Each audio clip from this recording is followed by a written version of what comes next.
myself again. But it's the only way you're ever gonna learn. You look back and it's all in the past. I'm dwelling on that. Good evening, welcome to NUFC Matters. It is Friday night. Well, it's not actually, it's Thursday, but it's Friday night to us, and it's sorry, it's another pre-record, but I had to get away today and go and do something, so unfortunately it's a pre-record, but as always, plenty to talk about as regards Newcastle United, and plenty to share with you, including some lookalikes, which I think people start to enjoy more and more. We'll have Tweet of the Week, we've got Troll of the Week, got all your usual favourites, and of course we have the T-shirt to finish off tonight, the I Believe in Ben T-shirt. Ben, it's imminent. Get your bids in for that on my Twitter at Steve Wraith. That will be finished tonight, and by the time it gets to 7:30, we will have a winner and I will announce it.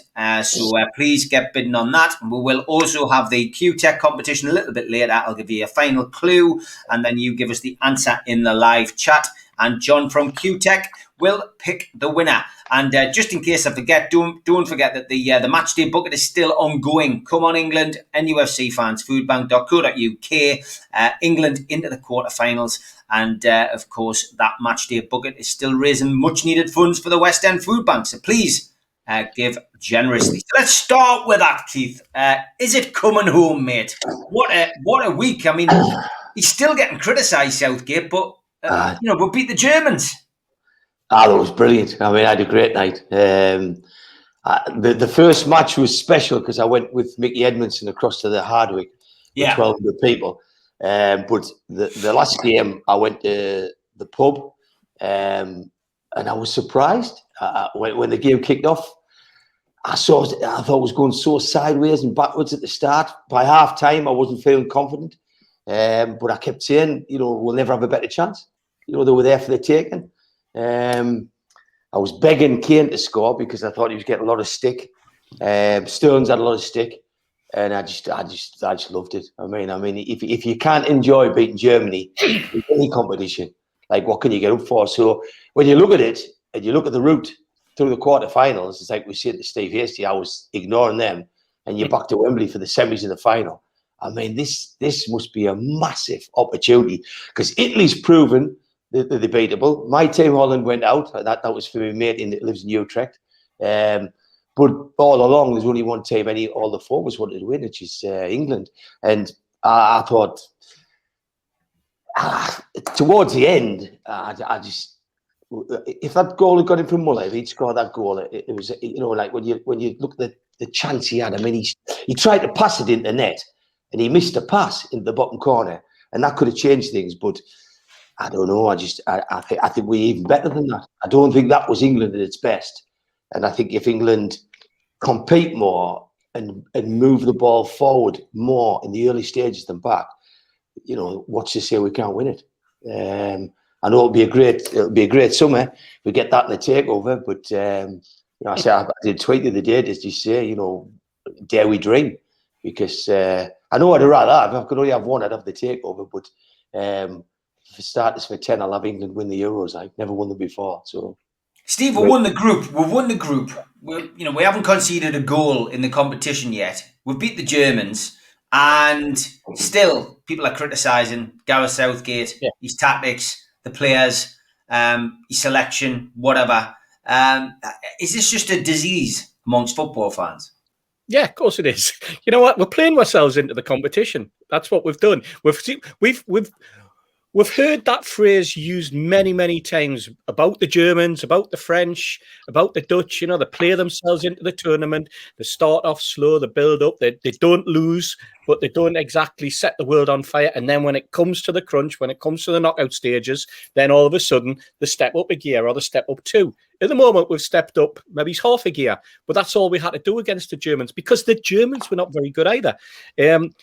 If we're going to criticise anything, then it would be the manner in which we're playing very, very slowly for sections of the game. Keith mentioned sideways passing and stuff like that. We had a conversation about it on, I think it was Tuesday, wasn't it, Keith, where we had a call about what we thought about. Tuesday, yeah. Tuesday or Wednesday. I can't remember. It was Wednesday, wasn't it? It was straight after the match, Wednesday afternoon. Yeah. But I think we were both of the same mindset that we're playing within ourselves, but we've got so much more to come, or so it appears. And we've got to give credit to Southgate because he's set his stall out, he's set his team up, he's got a way that he wants with the play. He's made it tough through what is now 4 games in terms of how we're playing at the back. Yes, there was 1 or 2 little occasions where the opposition could have, if they had luck on their side and a decent striker or someone on form, because Muller hasn't been on form, who could have put that ball in the net. But to be perfectly honest, when I saw them line up with Muller, with Werner on one side and Havertz on the other, I thought to myself, this is there. This back 5 shouldn't be worried. And I was encouraged as the second half went on, where we saw our fullbacks, who I was screaming, or wing backs as we're calling them now, I was screaming them for to be pushing on a bit, and I thought they were given too much room. And we talked about the tactics that the Germans have used in the past, especially against when they played Portugal earlier. But I'm like everybody else, just delighted. The main thing is you win. It's a knockout. You've got to win the game, and that's what we did. And we're moving on, and we're going into an exciting weekend, an 8 o'clock kickoff, and no doubt some people will be on the drink from 11 or even earlier. Who knows? It won't be me, by the way. But no, great. It's what we need. It's what the country needs at the moment. Yeah, definitely the feel-good factor, and I'm sure you're feeling it out there as well at your local Goodfellas bar, Mitch. Aye. Well, it was interesting. You know, I picked up on something beforehand and ahead of our game. I put something on Twitter about, well, hang on a minute, how well did the Czechs play and how well did the Croats play? And they looked nothing like that against us.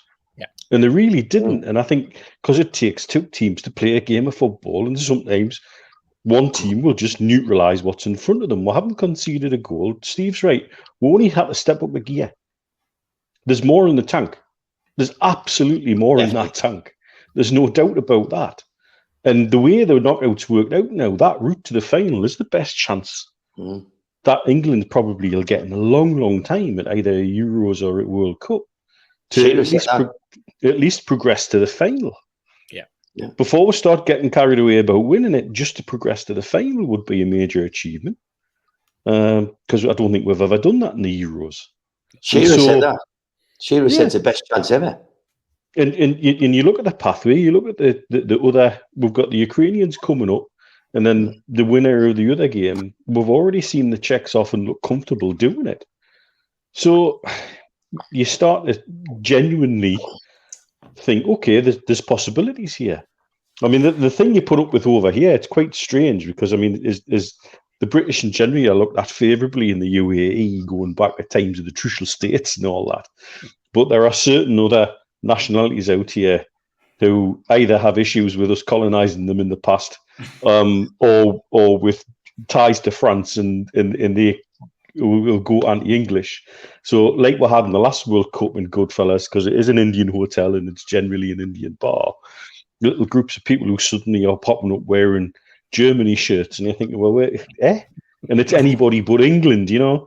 And we had a little cluster of that again when we had some fun with some Colombian Indians in the World Cup the last time round, if I remember right. But, you know, generally there is a feel-good factor out here within the British community or in the English community. And within the British community, the Scots, Welsh and Irish are getting a little bit jittery because they can see what's potential's there, you know. And so there's a lot of good humoured ribbon going on. But yeah, I mean, I think there's more in the tank. We can play better. It was an interesting shift in formation from Southgate. He's obviously going to go play teams for occasions and teams to play against other teams.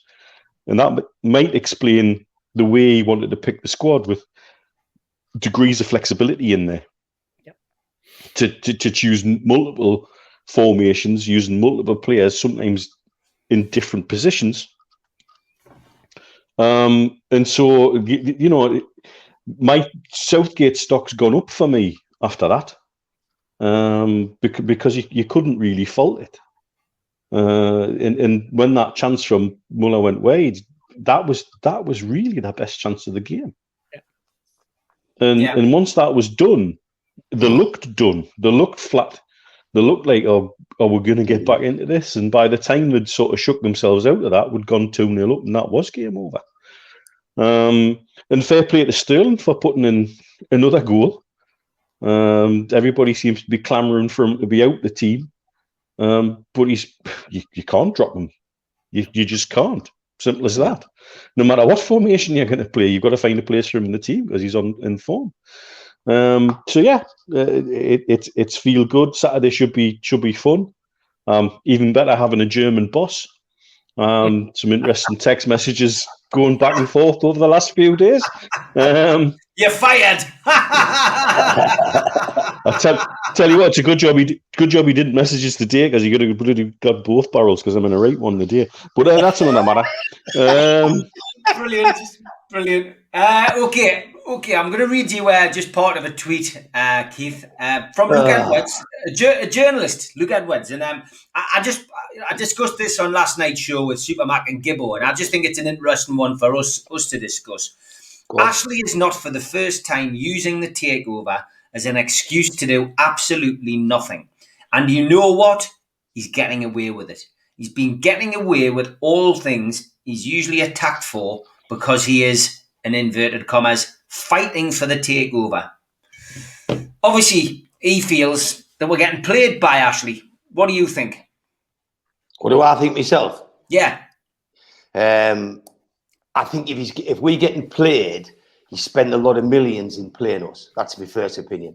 You got to remember, when I first started this, the first thing I did, and then Mitch pulled us on this program and said, "You're the first bloke to knock on the door."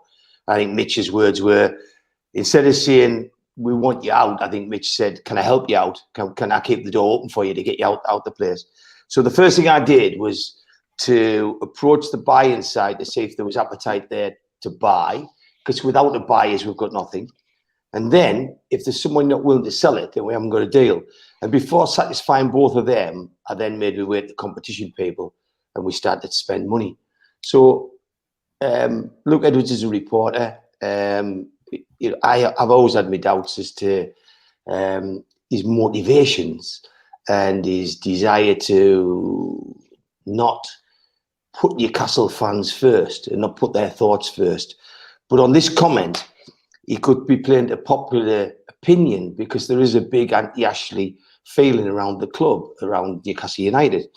But I think it's a shot that can be undermined by the amount of money spent, because somebody once said to me, you could do a competition action, letter before action, for 500 quid. And I said, somebody who says that is someone that's never been to the local solicitors in town in their lives, because the days of spending 500 quid, you wouldn't get in your solicitor in Benwell High Street and get out for 500 quid. But when you talk about DeMarco, Shahid Fatima, and people of that ilk, Danny Jowl, you're talking £1,200–1,500 an hour all day long. And you're talking about people that's been employed. And I mean, I've been talking to these people now since the back end of last summer. So when you put those rates together, it totally undermines what this report is saying, because what he's suggesting is that Mike Ashley's playing fans, but he's spending millions and millions of pounds in doing it. There's several things going on, and people have brought out the old chestnut that Mike Ashley's doing it for money. Well, of course he's doing it for money. I mean, every commercial activity he does is money orientated. It's with money gain. But don't knock him for that, because you don't become a billionaire overnight. And I've worked with a family of billionaires before. And you don't get to their position if you're not driven by money. It's as simple as that. There's no billionaires in the world who aren't money orientated. Not any. And if they aren't, they wouldn't be there. What they would do is, you'll find people that's worth 200 and 300 million. There's a guy in Bishop Auckland called Rafa. And what he's done, he's made a few hundred million, but what he's doing, he tends to be giving it away. And that's what people do. A lot of people get the stage in life where they think, well, how much do I need? How much can I spend? And the interest off that fund and that fund is sufficient for me. And they start giving it away. But a billionaire is a different breed of people, where they've got $1 billion and that's not enough, and they want 2. And when they get 2, they want 5. And if you look at the figures that came out about the Rubens, about Mike Ashley through COVID, they were some of the most successful billionaires there was. And it's not an excuse, or it's not a sort of an accident that the Rubens are worth about 40% more than Abramovich, and they're the second richest family in the country. When they go out, and you go out and say where we're going to drink, where we're going to eat, where we're going to go on holiday, and you think of what you're going to spend. And then people, and I've worked with them kind of people, have a fastidious demeanor where all the time what they're trying to do is think, how can we make more? And how can we turn this into something? And how can we move cash into it? So I think Luke Edwards is sorely undermining Mike Ashley's ability to make money. And the only thing he'll be doing at this moment in time is, if all he wants to do is just make some money, there are other ways to do it. But you wouldn't spend, 7 figures on competition actions if you were just going to go at the arbitration. Now, I think that the competition action will, if it was to run, will get held up and pulled. It depends the results of the first 2 cases. It depends what happens at the arbitration and what the competition is looking like. But it's always been expected that the arbitration, if it's going our way, could collapse both cases and could settle it up. And there will definitely be monies involved in Mike Ashley's favour. Compensation, COVID losses, all this will come into the equation.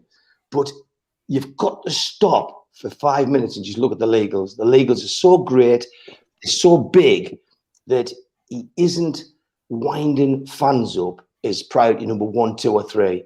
If you'd said to me, what do you think his priorities are? I would say to get the maximum bid for the club, which is 300+ million. I don't think anybody but PIF will give him that money. Second thing is to get a lot of compensation. And the third thing is, I think it's a personal thing against the Premier League for the way he's being treated. It's to recover time that's been lost. The losses of 12 months when it should have been passed in April last year. I mean, Steve, lots of things fly around social media. A lot of it's, rubbish. A lot of it's just speculation. People claiming they're in the know. We've seen it for years and years since Twitter came about as a major platform. But it's just dragging on again, and I know we can see some kind of light at the end of the tunnel, and it's either the light to a bright new place, which is what we've preached for the last 12 months, or it is a train hurtling towards us, with Mike Ashley and Steve Bruce on it for the next couple of years. So, I mean, it's so difficult, isn't it, to tell people not to get too carried away and not to get too disheartened, just to wait and see what happens, I guess. But what's your take on what Luke's saying, that Mike Ashley's playing us and that this is all going to be very much like like the reveal of the villain, at the end of Scooby-Doo, like it's a horrendous moment where, we think it's Amanda Staveley standing there in a dress with a blonde hair, and then it's Mike Ashley going, it was, I'm staying here for the rest of me life, kind of thing. You know what it is? It's a kind of one-dimensional view on the situation, isn't it? He's looking at it down that tunnel of what would the fans want to hear. Where are we? It's the 1st, 2nd of July. There's nobody's come in terms of transfers. We haven't got a kit supplier. Lots and lots of things that are rolling through that some fans are desperate to know about. I couldn't care less until it's the start of the season, to be perfectly honest. And the season starts and I see what the kit is, or I see who's actually lined up in the first 11. All of that type of thing, But yes, there's certain people want to know. They want to know what's going on. The club is their life. And Luke's putting out a theory, or he's putting out a synopsis that he feels as though Mike Ashley's playing the fans. It's a dangerous game to go down, actually, because it can very, very quickly be dispelled or disproved.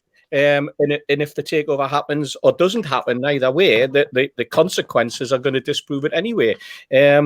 But I understand where he's coming from, and I understand why he's probably come out with a statement that he has. And it keeps the column inches going, it keeps the clicks going, it keeps the It keeps his name going forward. It keeps those who have been very much in his sort of camp, who follow his newspaper or follow his articles and appreciate what he says and does. It keeps them happy. It keeps the dialogue going. It's all part of a game that's been played out. We've always said at the end of the day, the thing is, the way I look at it, Steve, all the shouting and all the calling that we've done, all the conversations that we've had, all the pressure that's been played and put out there towards the Premier League, towards Masters, towards Hoffman, the pressure that's been placed on PIF and Staveley and the Reuben brothers and so on and so forth, the pressure that's been placed on the discussions about who should be on the arbitration panel, who shouldn't be. At the end of the day, that's finished now, because it's in the hands of the tribunal for CAT, and it's in the hands of the arbitration panel. And all the shouting and all the talking that we can do isn't going to convince them. The only people who can convince them are the legals, the people who are putting the case together, the people who are going to present the case, and the people who are going to hopefully win the case on behalf of Newcastle United, which means on behalf of Mike Ashley, because Newcastle United and Mike Ashley are the two same things. And for the first time, we're sitting in a camp with Mike Ashley going, mate, you want to go? We want you to go. You want to go. We're all in this together. We're all fighting for the same thing. We can't do any more. The fans can't do any more. As I say, it's DeMarco, it's Shahid Fatima, it's Jarrett on the other case, and we've just got to sit and wait. But unfortunately, it's the waiting that's killing her. It's that delay, the whole thing, because I think Keith's mentioned on many occasions, this could have been cleared up. We had a conversation earlier on with one or two people about, well, why haven't the Reubens come in and just bought it? Because as Keith just explained, all the money that the Reubens have got. Well, that's not what they're there. The Reubens aren't there to spend money. The Reubens are there to make money. As Keith just explained, what billionaires do. They might speculate to accumulate, but they're in it.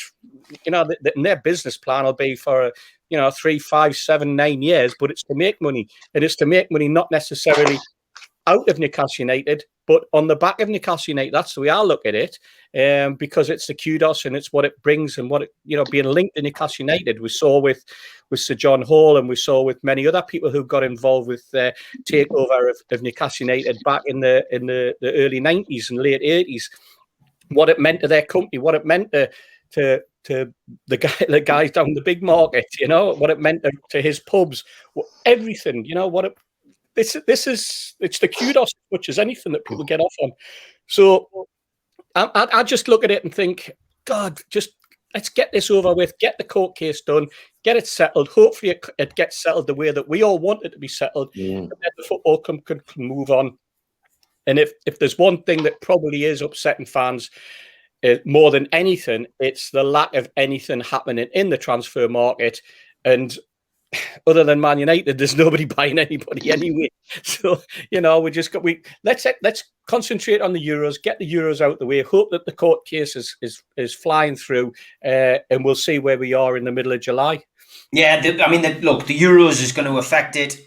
What we've seen is a managerial money go around, and we will see a player money go around once Euros is over, and that the Harry Kane deal will certainly catapult things, as I'm sure Jack Grealish's deal will. If the rumours are that they're both going to end up at Man City, things will start moving and turning, and a manager's been in place. Benitez at Everton, of course, and Nunes at Tottenham now, and there's more to come. I'm sure players will start moving. So maybe he's not getting too carried away as a Newcastle fan yet.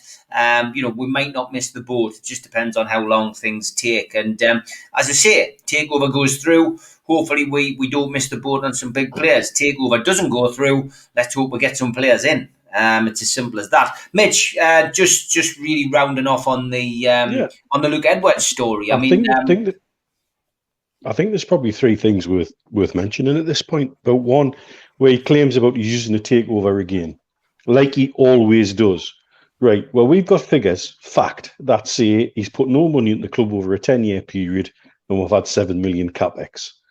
So takeover's been used maybe 3 times in those 10 years. What about the other 7? What about the other 7? Even though we know, because us 3, certainly, you, Steve, and you, Steve, between us, we've probably talked about 5 or 6 different groups who've had an interest in Newcastle United. We've spoke openly on here about how many statements of interest to get every month. There's always interest in Newcastle United, be that for personal kudos or genuine interest. So to say he always hides behind the takeover is totally untrue. He doesn't. What did he do in the other years? And then the next thing, he then sort of alludes to that, and a lot of people use this, is that he's not a willing seller. He's a very willing seller, but it's always on his terms, and that's a very subtle but important difference. He's not a desperate seller. He's just a difficult seller. He wants to feel like he's walked away with a big win on his terms every time. That's the only way to deal with him. Anybody who thinks they can deal with him, and I can name one individual in particular that was connected to Ben Zayed Group, who thought he could deal with that Mike Ashley because he'd sold him something once. Selling him something is entirely different to buying something off him. And if you look at that in his business empire, that stands across the board. So if you think you've sold him something means you can deal with him, rubbish. You've probably been played, mate. The third thing that's worth mentioning is I hear people saying, he's only going for 300 million compensation. The compensation you'll get is not 300 million. The compensation you would get is the difference between the value of the asset now and his agreed selling price of 320 million. Now, this is something that could also play into the buyer's hands, because the buyers could turn around and say, well, I'm only going to give you 230 million now because of COVID losses and da-da-da-da-da. So then he would get the difference made up. The potential buyers get the club at a reduced price, and everybody walks away happy, except the Premier League. And so you're using semantics to paint a certain picture of where everything's at and where everybody's coming from. But it's just not true. And the difficulty is as a fan base, we're so emotionally invested in this. As Steve and I were talking earlier about how entrenched everything has become, going back to the days when we gate crashed that fans forum meeting with group members of the Newcastle United Supporters Club, and we had the Derek Lambias incident at the next meeting where he got all red-faced and poked me in the chest and all of that stuff we've talked about before. Things have become so entrenched. It's difficult for the fan base to trust the club. Why should we? Why can we? But it works in reverse as well. There's a total trust breakdown. And so I can see why people get so head up about it, because of the high levels of emotion and the emotional investment we all have in the club. I would love nothing more than to get that man out. But getting him out in this process, the frustration is we have no control over the timing. And we are in limbo, and it's frustrating as hell. But what I hear, and I don't know what you guys are hearing from people within the club and good friends and contacts that we'll have scattered around, is that Ashley's behaving in a very different way this time, in terms of he genuinely believes he's washing his hands of it all and it will be off his hands very soon. And so from what I hear, his behaviour in and around the club is very different also. And that reflects the level of confidence on his side. But he still remains a very difficult seller. And he wants it on his terms. Yes, he wants his compensation because the asset's been damaged by the delay. To support you, Mitch, what you just said there is very valid. The feedback I've been getting that Mike Ashley is more bothered about putting a message out to the media, and he's more bothered about pinning his colours down, saying, I'm going to get this and I'm going to win this. And a lot of the optimism's coming from him. But there's 3 things you've got to ask yourself to close this argument off.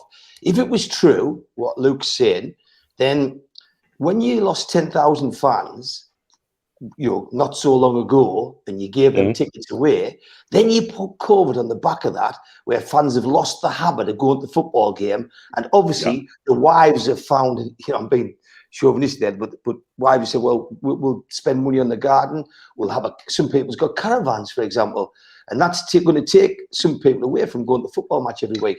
So I think you've got 10,000, and then the COVID impact, and then the loss of habit. So do you really think that Mike Ashley would want to take that risk? Second question, do you think Mike Ashley believes that this fan base would tolerate another 12 months of Steve Bruce after the last 12 months? Because I'm not too sure he does. And the third thing is, which we've omitted to say is, and somebody brought it to my attention, is when Luke did this press article, Steve, I think somewhere for the first time ever, he wrote, if it goes through.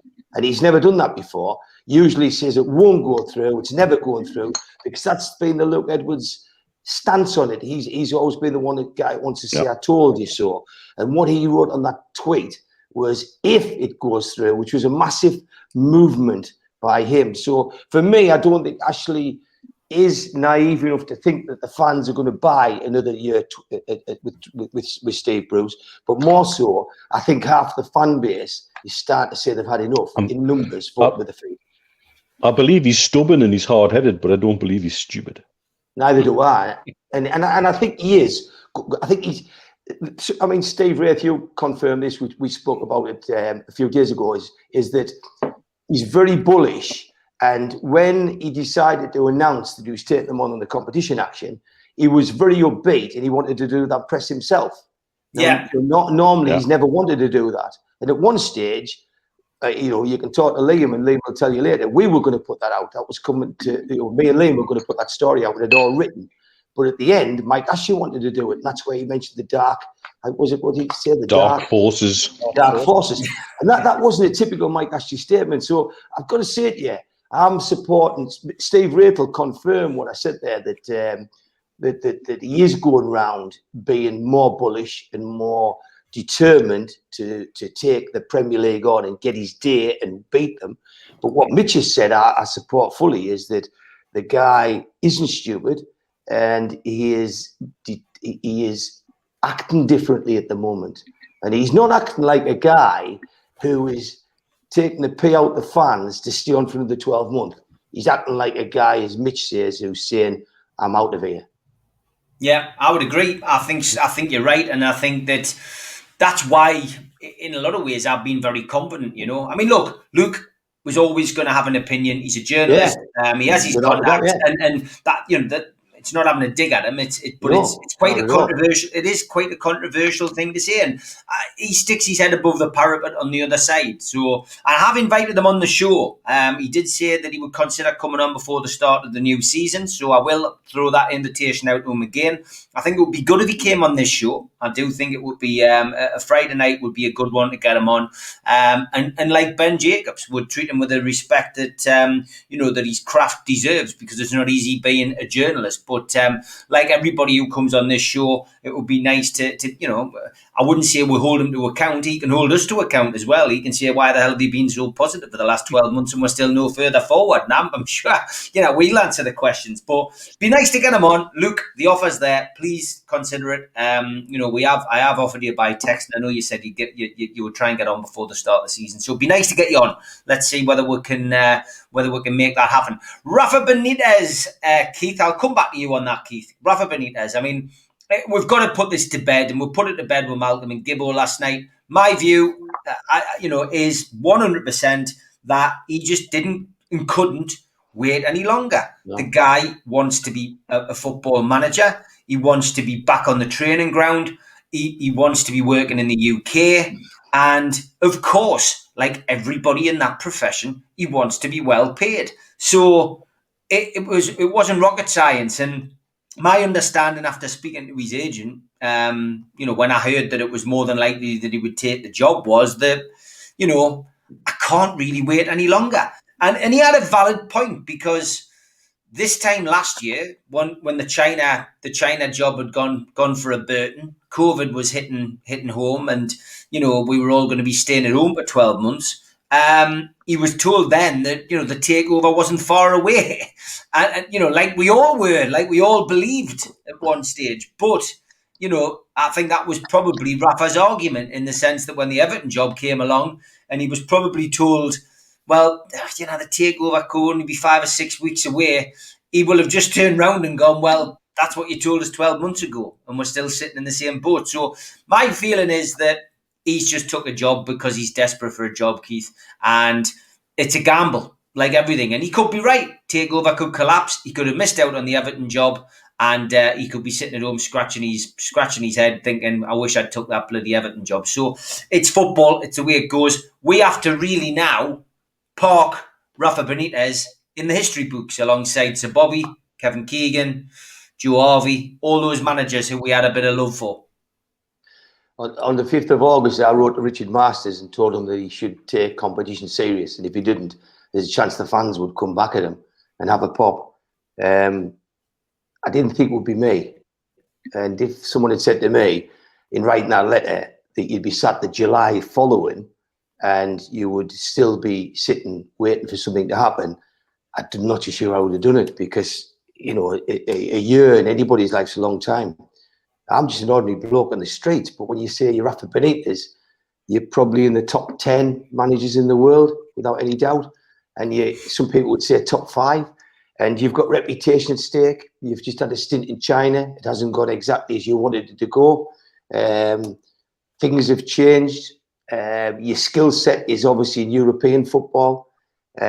You've got some people that you've introduced to Newcastle United in the consortium that you've got an affinity with. So you want to go with them. And I've once put a tweet out when somebody said, Rafa's going to Everton, and I put bullshit, because there's no way that was his first pick. And I happily say that, and you three are backers to say that Rafa Benitez was very much the choice of the consortium, and he wanted to come back and do the job he started in Newcastle. There's no doubt in that. And we all felt that way. But time changes a lot of things. Time mellows us. Time makes us reflect. And Rafa Benitez coming back will have had as much time off as he needed. You know, and he posted all those pictures of his dogs. And then all of a sudden, the season's coming. The Euros are coming to its close. These so-called players that will move on 3- and 5-year contracts, then they'll be gone, will have moved. So all his whole scouting network will have done their homework, we believe, for a project in Newcastle, which hasn't happened.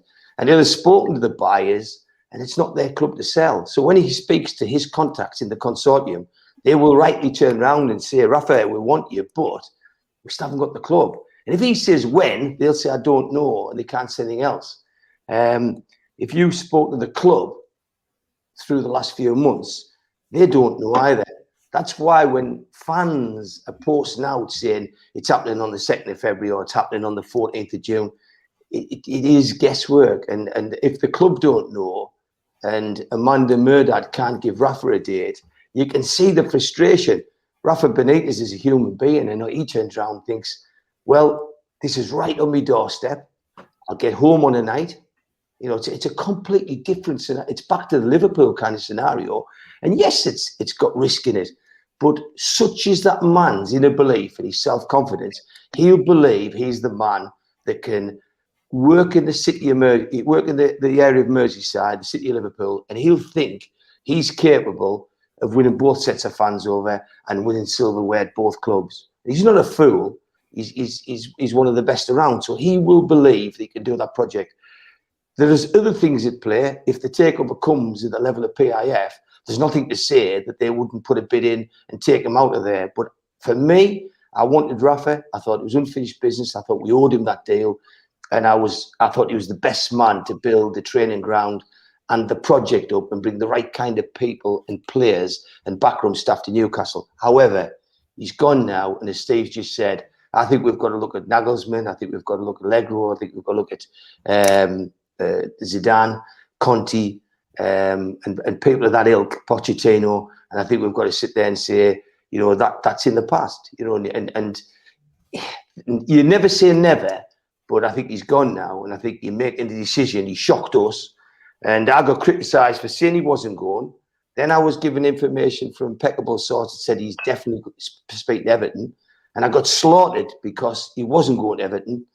And then when he went, people said, oh, Keith was right. And I got slaughtered again. So I learned from this to say, you know, sometimes you're best off just saying, I don't know anything. You know, but what I do know is Rafa Benitez wanted to come to Newcastle.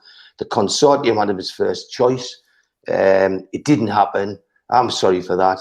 It's now time to move on. We've lost it. You know, we've lost that, and that's just the way life goes.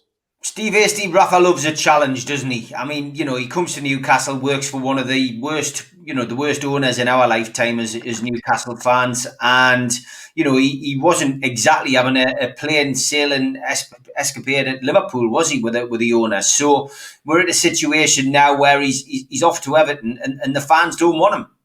Yeah. Some of the fans don't want them. The fans on social media apparently don't want them. The fans with spare bed sheets don't want them. But I think there'll be an awful lot of Everton fans now that they've got him. They'll be happy that they've got him. If there's anyone to blame, we should. Sorry, Neil. Steve, I'll tell you, the fans I know in Dubai don't want him. I know that, and I know the lad that you're talking about as well. Well, more than one, mate. More than one. Yeah, I spoke to the lads at I haven't spoken to them physically, but I've had comms with the lads from the fan sport and food banks, and their opinion was, we don't have an opinion on Rafa Benitez because he's not our manager. When he does become the manager, then we'll have an opinion, and that opinion will be based on how he performs on the football pitch and how the team performs and how he performs in the transfer market.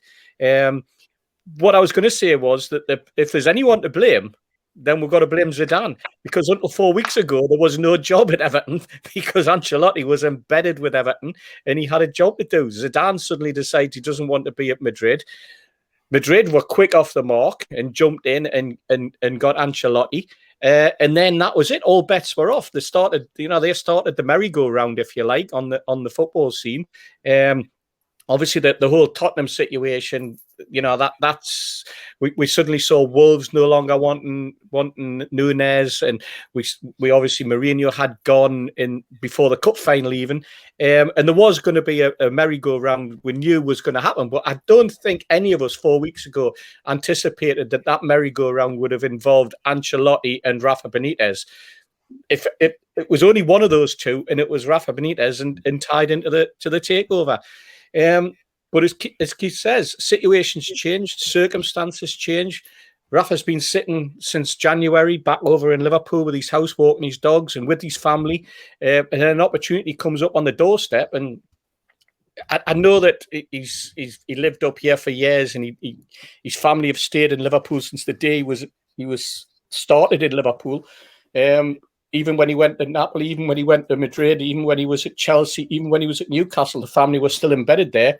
And now, for the first time, with the circumstances, there's an opportunity on his doorstep to take a job. And I'm sure that the family have had an involvement in the decision-making process that, Rafa, it's here, it's on your doorstep. Just take the job.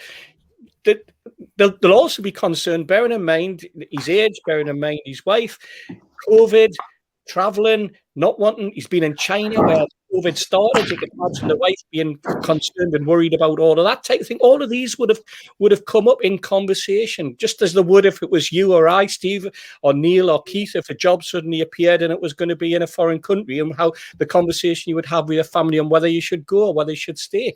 So there's an awful lot of have come into play. And then, as Keith said, that conversation that was had, which with Newcastle, with the consortium and the buying side, well, we still haven't got the club. And you know as well as I do what Rafa's like. He's a football maniac. His hands would be like that. He'd be scratching them continuously. There'll be red raw because he'd be itching to get back into the game. And this is an opportunity for him to get back in the game. And I think when you heard the Everton owner, when he said that Rafa has a database of 3,000 footballers on it for him to then get involved and pick and choose. And we know what's going on there. We know that's the intensity of the man. If I remember rightly, there was a conversation where they said that in the evenings in Jesmond, where he lived, that all of his backroom staff were in the house watching DVDs and videos of players and giving their opinion on players. And Rafa was constant. The TV was constantly on only football. And that's what these people did. They would have a meal, but they'll be watching a game. They'll be watching a player. They'll be assessing somebody. That's what Rafa's like. That's the intensity, the football intensity. And as I say, you can imagine what it's been like for him not being involved on a day-to-day basis. I wish him all the best. I wish him all the best. I wish he wasn't there, but I wish him all the best. I hope he's not successful, by the way, or he's not as successful as we are, because it's Everton. It's not my club. So now I couldn't give two hoots about how well he does or how badly he does. It's off. It's move on. Good luck. And let's face it, what we've got as far as Rafa's concerned is those great memories that we had of the promotion season and the great times once we got promoted and how we managed to keep in the Premier League. And for that, we'll be eternally grateful. Yeah, 100%. Yeah, Neil, it's a surprise. It's disappointing. But as time's dragged on, for me, I just expected it. Yeah, and there's a load of other factors involved in his decision. I'm sure the loss of Richard is a big decision as well. Made him think about maybe being more at home. A year's a long time, and for all of us, it's been a long time. And I don't think any of us could have thought some of the changes we've probably all been through in the last year with COVID and lockdown around the world. It's hit all of us in some interesting and strange and sometimes wonderful and sometimes not so wonderful ways. But I think there's something going on at Everton Football Club which is quite curious. And I think there's some curious relationships happening within the club and then with the city and with the fan base. It suggests a divide in the boardroom between the Kenwright and the old school and Mashori and the new school. The way this was announced, it was sort of put out there on social media to test the water. How bad of a reaction have we had? Do we think we can still go through this? I'm led to believe, from again speaking to lads, Blue Noses out here, that they had Martinez on the shortlist, and Martinez was the guy Mashori sacked when he came in as the owner, and that's a curious thing going on. They've also got this odd relationship with the council in the city of Liverpool with the new ground, because apparently, they've welcomed the new investment, and that's all wonderful, but it's going to lose them certain special statuses and lose the city certain funding as well. And so again, they're sort of pushing their boundaries with the city and the relationships with the city, a city that Rafa Benitez is invested in.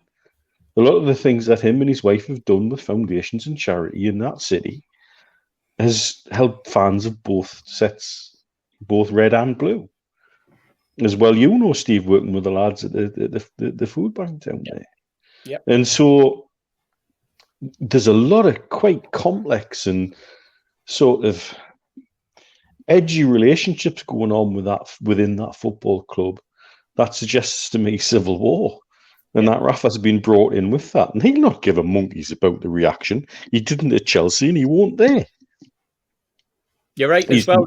There's an added little attachment into that in the boardroom, because there are an awful lot of fans, an awful lot of Blue Noses who are not Kenwright fans. No, so that's right. There's that new breed, or there's the new blood, if you like, in terms of the Mashiri.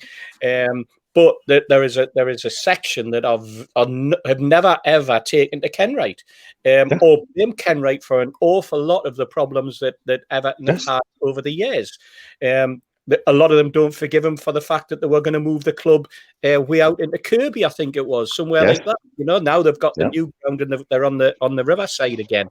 The fact that he was going to sell it and they were going to stick an Asda or a Tesco's or something like that on the plot. All of those type of things. Kenwright is not he's not the Messiah. He hasn't just sold his little section and brought Mashiri in. He's still sitting there like sort of it's some sort of demigod over the top. He's not the popular man that perhaps he feels he is. There's problem. I know of problems that they have with the fans forum. The way that the clubs ran the fans forum, the way that they've integrated or not integrated certain sections of the fan group. So there's issues there. There's issues with the fact that fans get voted on, but there's only certain people who are allowed or appear to be allowed to be voted onto it. There's all sorts of things happening at Everton among the fan base. The good side of Everton fans is what they're doing with the food bank and the way that they work very, very closely together with Liverpool. And they will continue to do that. And Rafa, I'm sure, will be getting involved in those type of things in the same way he made a presence with the fans on Tyneside, as he does with lots of charities. And as you say, is already embedded on Merseyside with charities through his wife and through the foundation that they run. Yeah. So it's an interesting dynamic. You're absolutely right. A very, very interesting dynamic. Just strikes me as something that is either going to be amazing or it's going to be an utter disaster. And I don't think it's going to be one anywhere in between of those things. Yeah. That's how it feels to me. As an outsider, as somebody outside looking in on it. You guys know I've never been fully on board the Rafa train going forward for us anyway. And I think the next thing for me, I would love to know the buying side or the potential buyers, let's stick to that semantic, have now got a clean slate. So I'd love to know, well, what do you want to do? Where do you want to go with this? And please, God, don't come to us with a jumbled list of names taken off Wikipedia like Bin Zayed Group did to me and you. Have a bloody idea about where you want to go with this. Can I say something, lads? Aye. Can I just say, I've just had a call, and at 8 o'clock tonight, the club will put a statement out via Sky to say that the whole takeover and the whole process that this has been dealt with has been shambolic. So the statement will go into Sky where the club are just absolutely dissatisfied with the way the EPL has been handling this case. And me as NCSL, I'm just one fan, but I would urge any fans groups, I would urge all the people. Here we'll go. Well, I mean, it's not exactly breaking news because we're pre-recording the show, so this isn't ideal, but the announcement's just gone onto Sky's website. Newcastle call for Premier League to end secretive takeover arbitration. Newcastle are unhappy at the lack of updates on their appeal to an arbitration panel over the rejected takeover by a Saudi-led consortium and believe the lawfulness of the Premier League's decision-making process is an issue. Newcastle have called on the Premier League to end the secretive nature of their takeover appeal, insisting they have nothing to hide. The club's potential sale to a consortium controlled by Saudi Arabia's Public Investment Fund, PIF, is currently in the hands of an arbitration panel after the Premier League rejected the bid last year. Newcastle are unhappy at the lack of updates on the process and claim the Premier League is attempting to keep a separate appeal to the Competition Court secret too, while calling into question the lawfulness of its decision-making process. Newcastle have also cited the recent attempts of 6 Premier League clubs to create a European Super League as evidence for such significant decisions about futures of clubs to be done transparently in full public view. The club continues to receive requests for updates on its current arbitration claim against the Premier League EPL, considering the lawfulness of the EPL's decisions regarding the proposed takeover of the club, including involving the PIF, the club said on Thursday. Unfortunately, the club is unable to make any comment about the arbitration. The EPL rules provide the entire arbitration process is confidential. However, both parties can agree for it to be in public. The club believes it should be. The issues at stake, including the lawfulness of the EPL's decision-making process and the widely publicised alleged influence of the EPL's commercial partners on the EPL's decisions, are of far wider interest to other football clubs, fans, and the public in general. The recent attempted breakaway by some EPL clubs, the reaction of the government and the public to it, has again highlighted the need for transparency and fairness in football governance. Gone are the days when important decisions that affect clubs and their fans should be made secretly behind closed doors and away from the public eye. This club has nothing to hide with respect to the arbitration and invites the EPL to agree that it should no longer be held behind closed doors. If the EPL has acted lawfully and properly, it should have no reason to be afraid of the public spotlight. To date, the EPL has strongly resisted any public scrutiny of its decision-making process.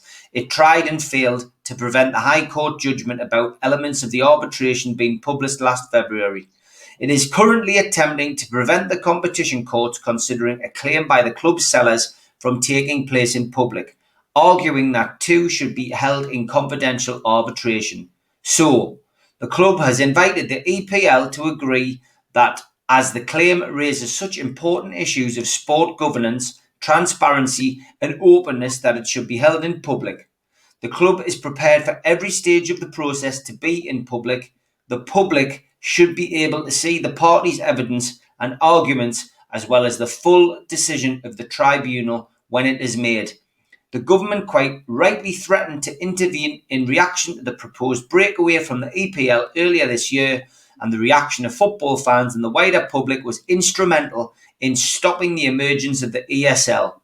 If the EPL continues to insist that the club's claim must be determined behind closed doors, the club asks that the MPs, the government, the media and the general public call on the EPL to finally accept public scrutiny of its decision-making process. Sky Sports News has contacted the Premier League for comment. More to follow. So obviously, by the time the show goes out tomorrow, that will have rumbled through the corridors of the EPL, Keith. What is your take on all of that, mate? Sorry to dip out there. I got a phone call which I had to leave, and you can see there's things I cannot say and things I can. And I've explained to you in the past that I've signed NDAs, and this isn't about being in the know. It's about just getting a result. And the phone call I got there was just it came through at 10 to 8. So if you check your times on this program, I got told at 10 to 8 tonight from the club that there was a message going out on Sky at 8 o'clock. Well, you suddenly disappeared and we could hear you, so I put you on mute because I thought I wonder who he's talking to. But I should have let you on. I should have let you on loud. Then I had a feeling it was a call like that we beetled off like Secret Squirrel. Yeah. I've never done it. I hate like leaving it. I think it's like discourteous to the people who's going to watch this. And it's discourteous to you three for us to go. But when you see the name on your phone, you give over. But there's only I have one contact that I've dealt with throughout, and they wouldn't ring us at 8 o'clock at night when we speak during the day to do that. But what's clearly happening is if you go through my tweets from sort of like October, November, December time when we were like kicking this away, I was begging people to take a competition action out, and really, I'm not bothered who breaks the news that the takeover's happened. I'm not bothered about that at all. You can break it. Anybody can break it. That's not what I'm here for. All I want to do is get holed up in a pub the day it goes through, have a few beers and think, well, as fans, we did everything we could. As a fan, I did as much as I could. But throughout, if you look at my messages, they all centre on two things. I've always pressed for expediency to get the thing done without delay and transparency. And you could go and find probably 10 or 20 tweets of mine begging for transparency and for expedition of the case. And that's not just come from the club, that's come from some of the QCs, some of the top legal people that's involved in this case. And throughout, there's always been two cases. So since before Christmas, there was always an arbitration case run by DeMarco and Fatima, and there was always a competition case. And I always felt that if the competition case ran first, you'd get enough dirt through disclosure that would crash both the cases. And I didn't get my way until April this year. And even now, I fear that arbitration's got ahead of the anti-competition case. But in both cases, what they're trying to do is they're trying to stop football fans like us four. And that's what this is all about. I mean, this show is just about football fans. And you were begging for information. And I say, forget the dates, because you're all saying, is it the 2nd? And people said it's the 28th of June, it's the 1st of June, it's the 7th of June, it's the 5th of June. It doesn't matter. What's happening is there's a story out there. And if it got out, if it was put into writing, what I've seen and what is out there, the takeover will go through. So when I say to you, because Steve Hasty and Mitch have said to me before, Keith, your enthusiasm rubs on us. Jed Hasty come down to our house one day. It was me and Steve and Jed sat for 3 hours. And they said to us, when we left, your enthusiasm passes on. But it's not just enthusiasm. It's not sort of misplaced optimism. It's having read stuff, you think, can't believe that they're still fighting this case. So today, what the club is, they've just had enough. The club is in, and it's completely, Steve Wraith, crashes through the point that Luke Edwards said. It does, and we couldn't have timed that any better, No, really. you And I think as well. I mean, my understanding of that now then is, and correct us if I'm wrong, Keith. Yeah. This isn't my forte at all, but surely that's now confirmation that the case management hearings next up for the cat case, and that the Premier League couldn't get it thrown out on jurisdiction. They're trying to get it thrown out. I said they'll never get it thrown out, and just so because I know this in the know things keeps hovering around. If I talk to somebody and somebody says it won't get thrown out, I'll probably spoke to Robert O'Donoghue and spoke to him as a friend and said, what's the chance of getting thrown out? And he'll say, Keith, that and I don't just speak to Robert, I speak to competition lawyers. The message I get back from them is when you are running a case, an arbitration case, to criticise how people did the decision, which hinges on separation, that's got absolutely nothing to do with a competition action, which is saying you came together as a group of people and you colluded to stop somebody entering the market. They're completely different arguments. And it's like somebody going into Mitch's place and he gets his pliers out, they say, I want a facelift. It's two different bags, it's two different men, it's two different people. I'll have a go, though. You never go. But the whole thing is, what the club is saying to you now is, we've had enough of these people. And the club are telling you, the fans, it's time to do what I said to Masters we would do back in August the 5th, 2020. I said, if you keep messing these people around, they'll stand up, they'll march, they'll come at you. And it's now time for the fans in Newcastle to realise that the club are adamant that this takeover will go through if it becomes public. Adamant. Not because they think there's a benefit in it, they just know there's a lot of dirty information that these fans need to know about. They need to know what's going on. And if you don't get the takeover, you need to know why. And I'm saying to you tonight, I'm one fan sitting in Durham. I'm a nobody. But some of you out there have the ability to get this public, to promote it. Some of you have got 20, 30, 40,000 followers. And I'm saying, for God's sake, let's get this whole United fan base together. Let's use it tonight. Let's get the rallying call and accept yourself that if a reporter, a credible reporter, writes for the Telegraph, can say it, yeah, Mike Ashley isn't up for it. Well, I tell you what, they've just gone to Sky Sports, 8 o'clock tonight. The timing couldn't be better. I got the call at 10 to 8 to say that it's going to go live on Sky. And what I've done is I've put 2 tweets out since I've been on this programme. One to say it's coming out. I put that out at a couple of minutes to 8. And then one to say that's out now and it's now up to you people. So I'm saying to the fans in Newcastle tonight, do everything you can now, whether you go to government, whether you lobby, whether you rally, everything you've ever done, and all you people that's rallied and hit websites and hit people, this case has to go public to get passed.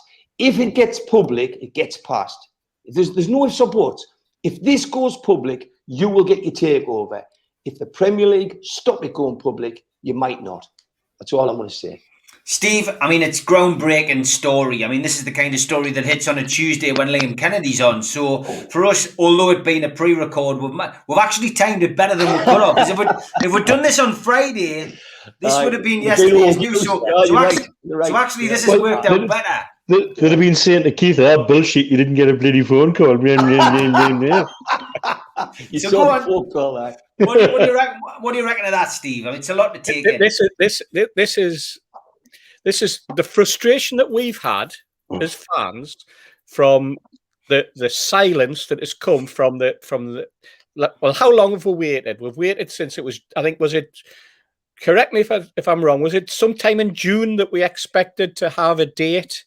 There was the Premier League asked for an extension. They asked for more time. They were given more time until the beginning of July, and all that had happened was they'd been presented with a tribunal, a case at the Competitions Appeals Tribunal. They'd been presented with the fact that somebody was going to do this.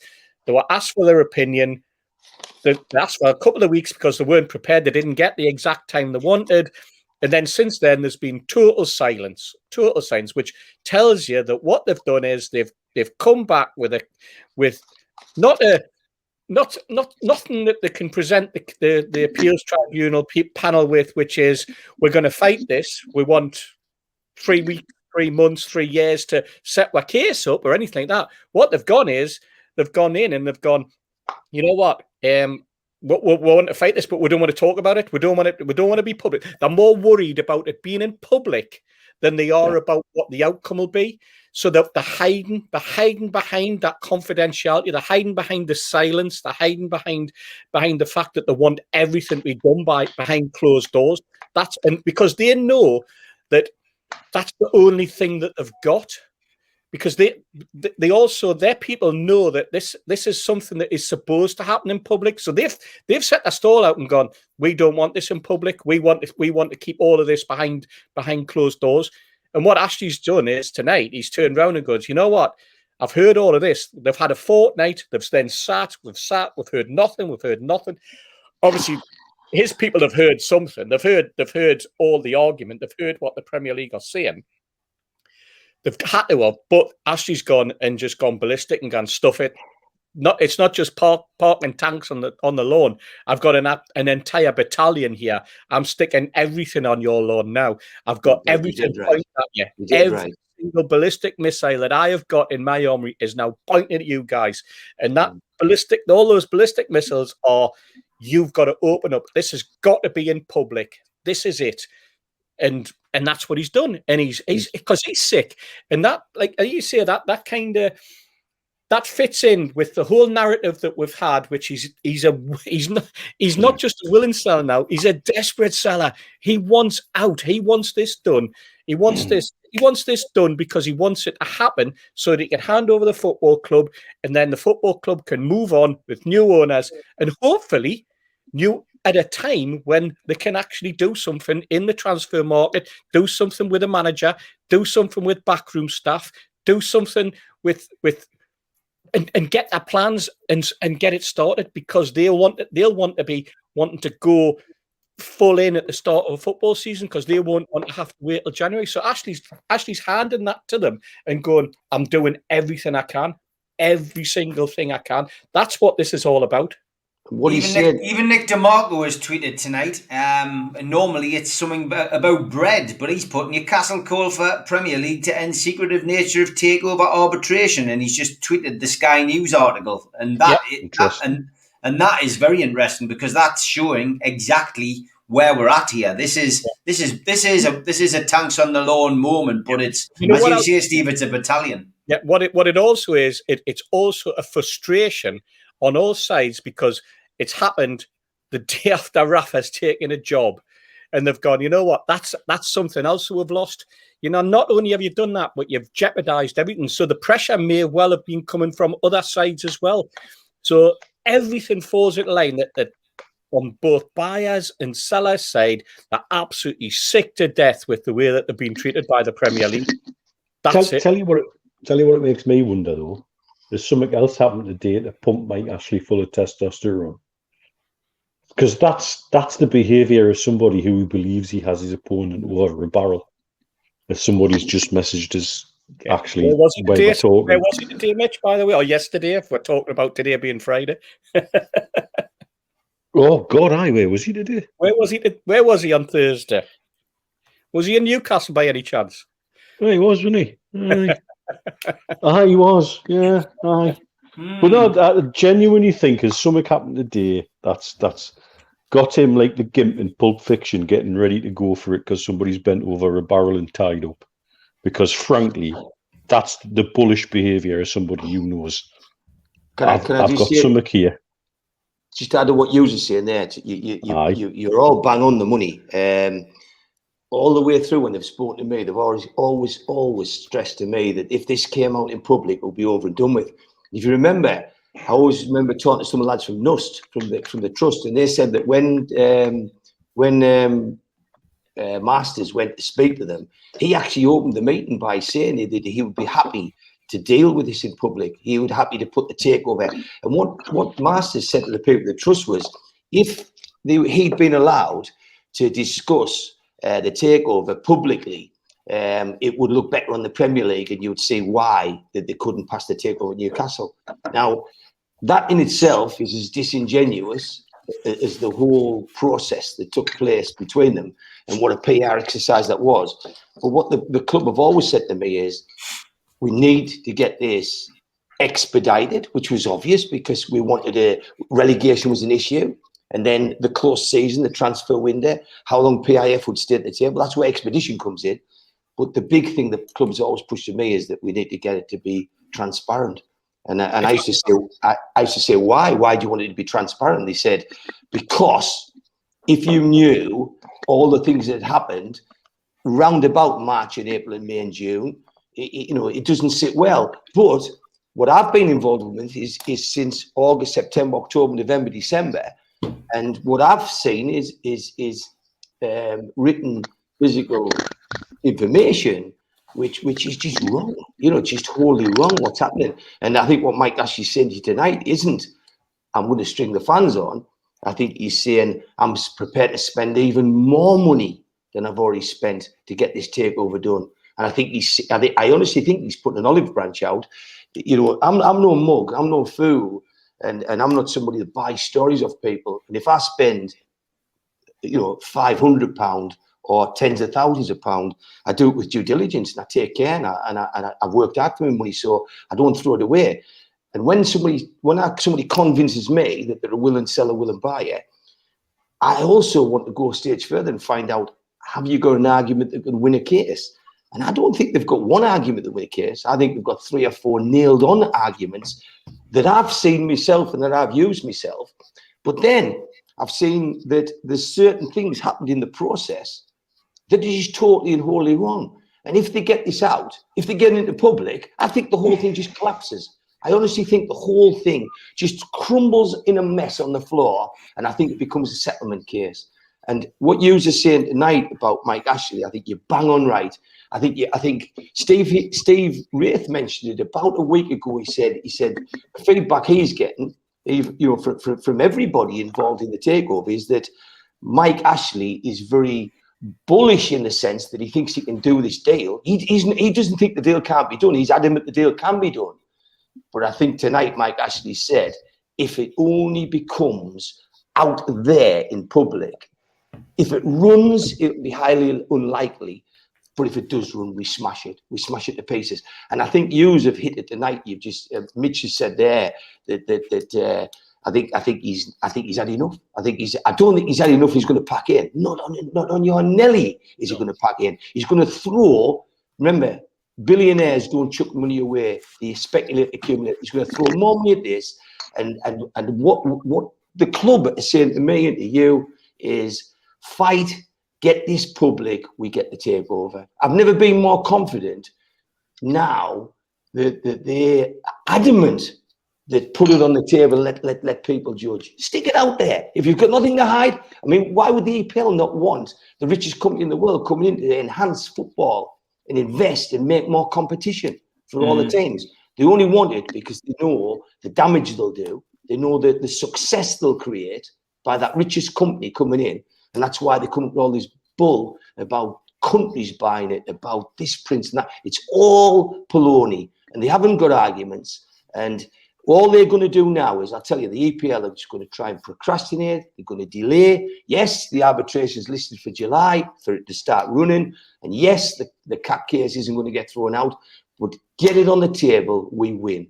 And we'll win sooner than you think if it goes on the table. You know what I was going to say there?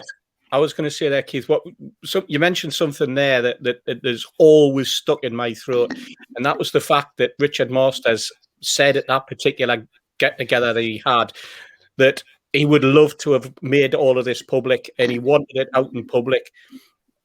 And for me, that was the opportunity to get it out in public. And you know what? It was never pushed by the fans. It was never pushed by the group. That particular group, they never pushed it, and in fact, if I'm perfect, if I can, I'm hand on heart, I think that they were trying to protect their relationship with Richard Masters at that particular point, the relationship they had with the Premier League, because they had a perfect opportunity to then galvanise the fan groups behind the fact that they were going to fight Richard Masters. The words that he used, which was he wanted to fight this in public. He wanted in public, and since then, everybody sat in their shell. And that's the disappointing for me. But what Mike Ashley's done today is he's got a hold of that shell and he's smashed it with a massive, massive big hammer. And he's gone, right, let's get it out there. Let's get the stench. What's in that shell? Let's get the stench out there. And let's find out what's really, really been going on. Because he's leading the fans on, isn't he? But the same questions as Steve Wraith gave them, ask Richard Masters, was poo-pooed. They were the wrong questions, wrong tone. But if that's the question Steve Wraith put forward, they might have got it then. They might have got more progress then. Yeah, sadly, that is something which will come out, I'm sure, in due course about the questions that we had, etc. But it's interesting times. Okay, 1 hour 15 minutes in. What a classic that's been. Couldn't have scripted that. Big thank you to Spider VPN, one of our main sponsors for the last few months. Great bunch of lads down there. And for all your internet protection, Google Spider VPN. They come up at the top of the search list, and they can protect your computer, your Mac, keep all your passwords safe, just give you general peace of mind on any household computer. So Google Spider VPN, and they are the boys to trust. Skipsandbins.com as well. They've been with us for the last couple of months, staying again next month. Telephone 0800 25 45 25 3. Email inquiries at skipsandbins.com. Website www.skipsandbins.com. Easy, contract free, and pay as you go waste collection. And John at qtechshop.co.uk, the makers of pool tables and snooker tables in Wallsend, and the man who runs our NUFC Matters website, where you can buy your cult classic t-shirt amongst other classics as well. Get yourself onto nufcmatters.com. And a big shout out to John from Jab, who designs all of our flyers. Please subscribe to the channel. You have to have been a subscriber for at least a week to be able to comment these days. It is still free. Just click on the subscription button, which is the Newcastle Legends logo in the bottom right-hand corner. Hit the thumbs up to like the video. It's very important for us. Click share to share to your social media. Drop into the comments box and drop us a message, or just join the chat. If you're on social media, it is great to share the content as well. If you're out walking your dog, though, we are on Spotify, iTunes, Podbean, and other podcast providers. So you can catch up with us if you are out and about and you missed the show on YouTube. And also, don't forget the pool night, Friday the 6th of August, creeping up slowly but surely, about a month away now, raising funds for NUFC Fans Food Bank. We'll be talking a lot about that over the next couple of weeks, and just reminding you on about that date. And don't forget as well, I am having a day off tomorrow, and I'm sure most people will be as well, because it is England versus the Ukraine. But I did manage to get an interesting chat in with Disco Dave. I'm not saying anything more about Disco Dave, but it's not the interview you're expecting. So get yourself onto that tomorrow. That will be on tomorrow afternoon at 3 o'clock. Okay, a lot to cram in, as always, into the next 45 minutes. So we will start with the one that's going to take the longest.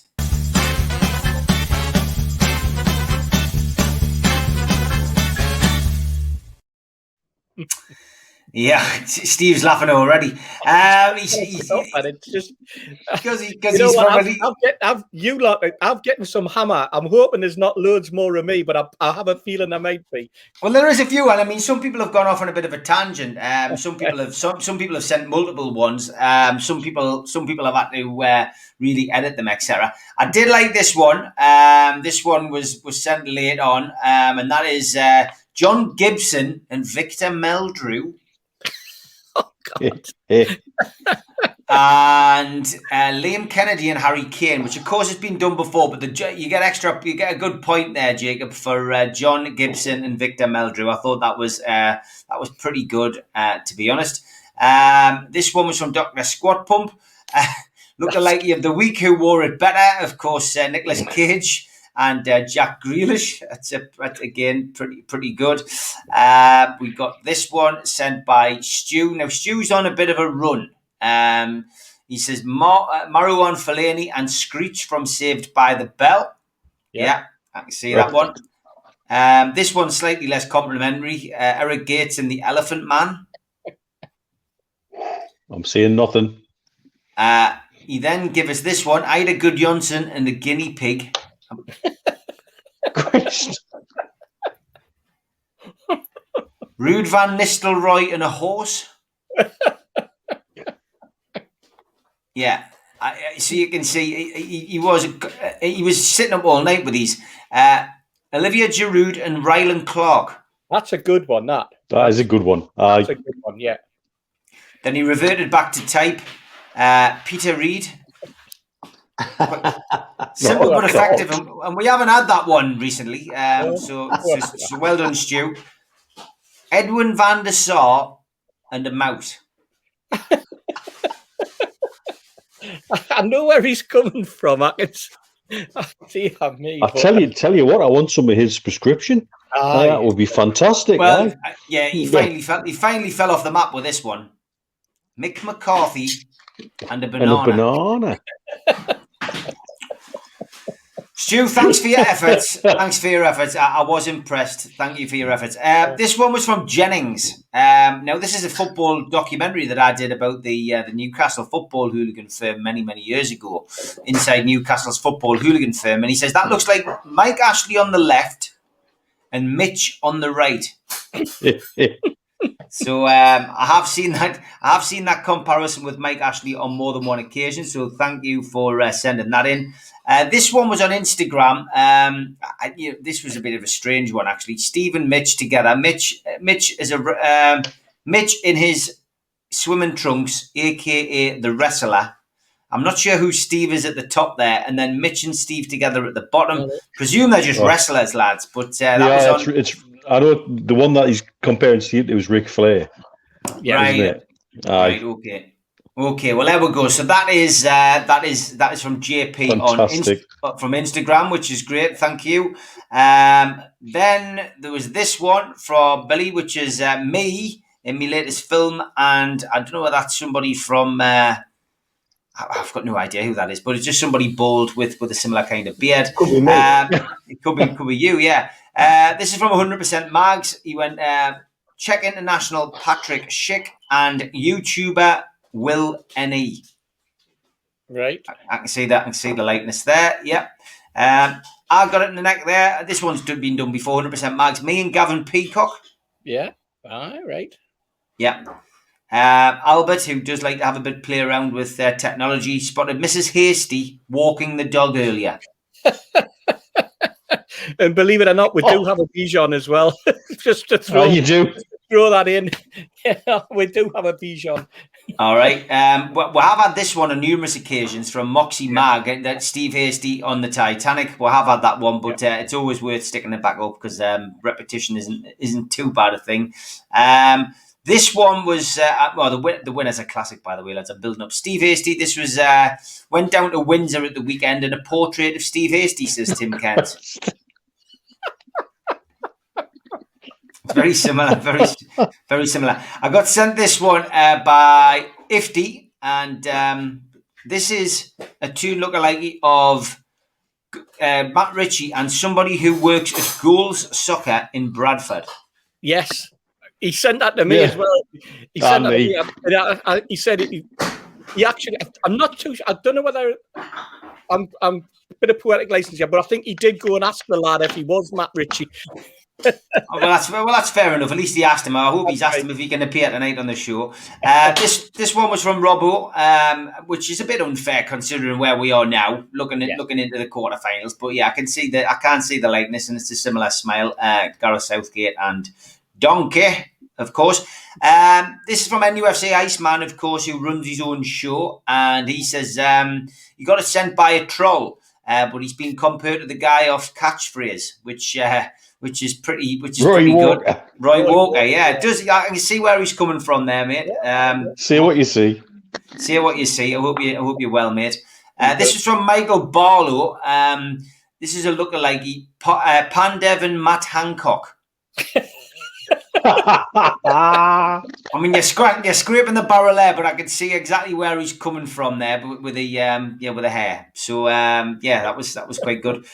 This was another Steve Hasty one from Tony. He says, Steve Hasty lookalike. He must be sick of the stupid and insulting comparisons. So here's a good one. Father Stone from the brilliant Father Ted series. That's what he meant was he has another one.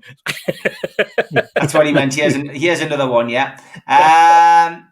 Steve Wraith Tune look like Steve Hasty and Vigo, the wrong'un from Ghostbusters 2. Yeah, me. I like the way that he got your pose in there, Steve, as well. Like he's got the brilliant.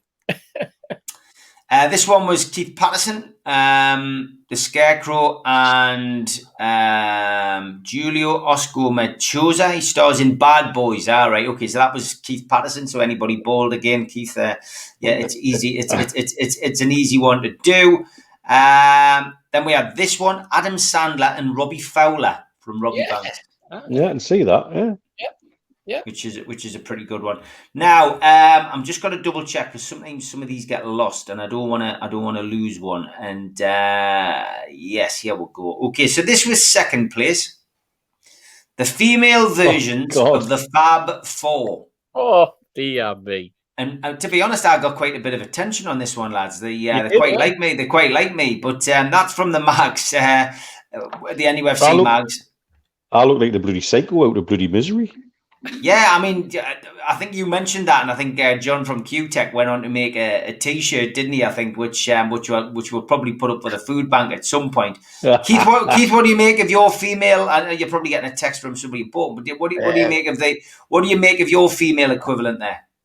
I thought yours was prettier, and because I'm pretty in your real life, I couldn't understand how mine was a bit uglier than yours. Because yours, people were saying that they all fancied Steve Wraith as a woman. Like loads of people said that and like come forward. So I thought yours was a real dolly bird. But the funny thing was, Steve Hasty didn't change. Yeah, I mean that was funny. There was somebody, and you'll have to forgive us because I can't remember who sent us this because I had to screenshot the names, like clip them, etc. Okay, so these were sent by it was probably Albert because it looks like it's got his touch all over it.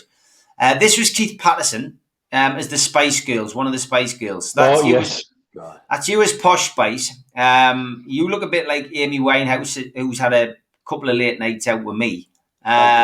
Thank you. Then there's Mitch, who looks like somewhat Neil from the Young Ones. I look Neil from the Young Ones. That's Neil. That's of the Adams family. Then there was me. I look like I've tried to do some electricity and put me finger in the plug with the electric on and wet me finger. Just won the Eurovision Song Contest. You look about 14-year-old though. And there's Steve.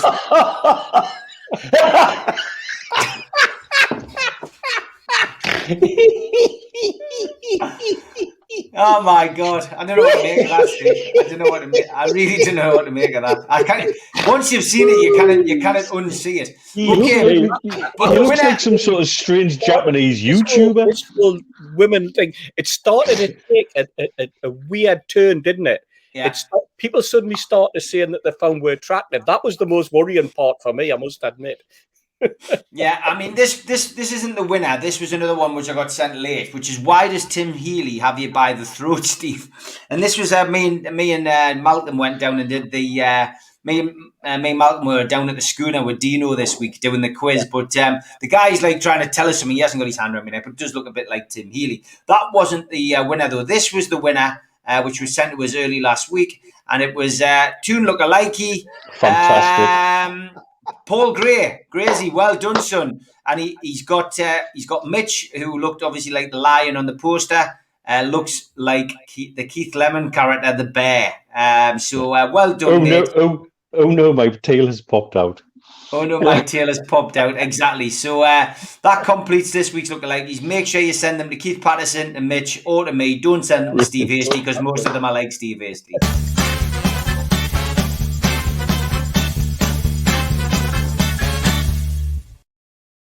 Great stuff. Always enjoy them, and as always, as I say, keep them coming into us as much as you can. And because we've only got half an hour left, and we'll probably end up wasting the rest of the show talking about the takeover, I'll just run through a couple of other things. Don't forget, bid for the t-shirt. Got about 15 minutes left. At Steve Wraith on Twitter, you can find that on there. And please make a bid for that as quickly as you can, and as much money as we can raise for the food bank. We will, obviously will be gratefully received. So please do. As always, we also have Tweet of the Week, which we'll do now.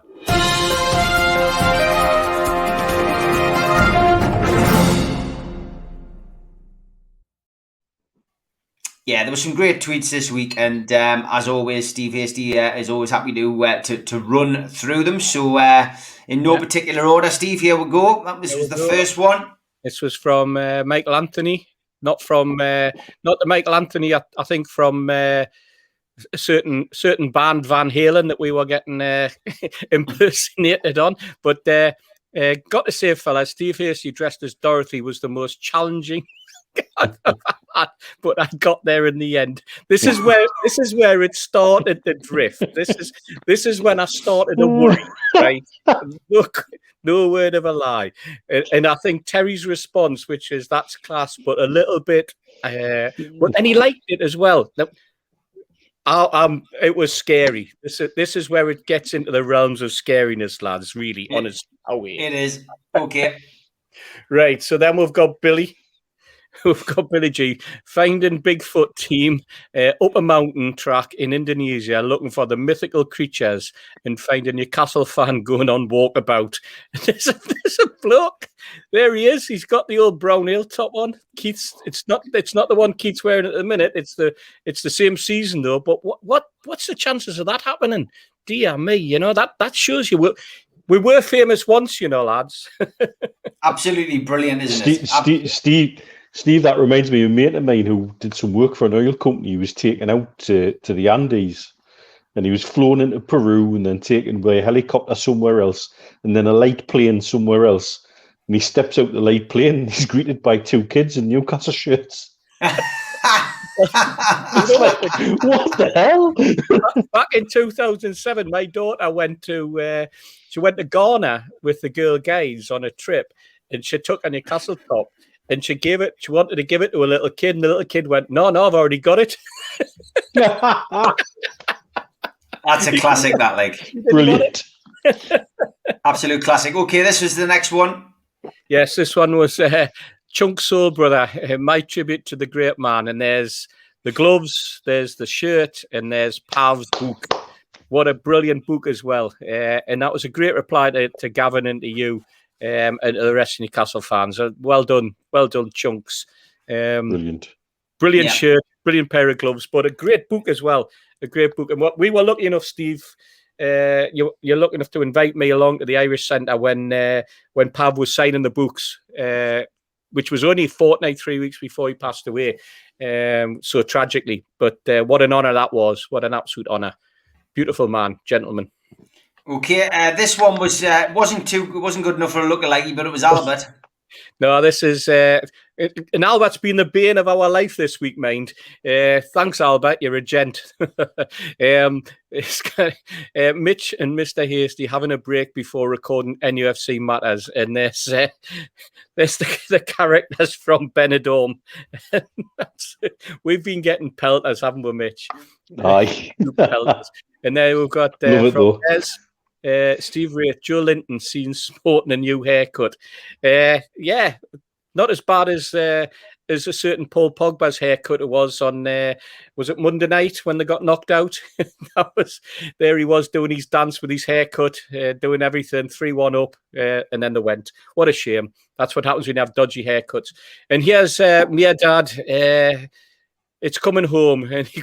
And then the Looney Tune replied, the only thing I want to come home is the arbitration results so you can become our owners. And I think, you know what? The fact that it got 815 likes said says a lot about that. Jeez. Now, this one's done the rounds quite a lot, hasn't it? There's the old Scooby-Doo, and you pull the mask off Mbappe, And who's behind it? Joe Linton. It's a bit cruel on that, Joe Linton, because Joe Linton did score a very, very good penalty just towards the end of the season. Far better penalty than the one Mbappe was seen. I think if that had been turned around a bit, then it would have been a winner. Yeah, Toombarmy too, though. He's done it this week. We've got through all the tweets this week, but keep them coming in. Tweets of the week. So anybody sees one, please copy us in. As always, great to have your suggestions. But thanks very much for sending them in.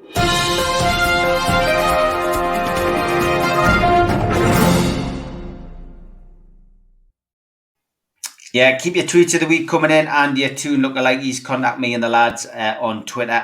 Always gratefully received. Your final clue to win some NUFC Matters goodies, courtesy of qtechshop.co.uk, is about to flash on the screen now. So just going to recap through if I can find the original clues. I always worry in case I miss one, but I think most of you will write them down who partake anyway. The original clue was Supermac. Yeah. The second clue was Abe Bruce and a picture of the ground. The third clue was Irving Natras and the picture of the Tyne Bridge. And tonight's clue is this. The three players in previous clues all played in the 1973-74 season. Who was club captain and club chairman in this season? Oh. So there we go. The three players in previous clues all played in the 73-74 season. Who was the club captain and the club chairman in this season?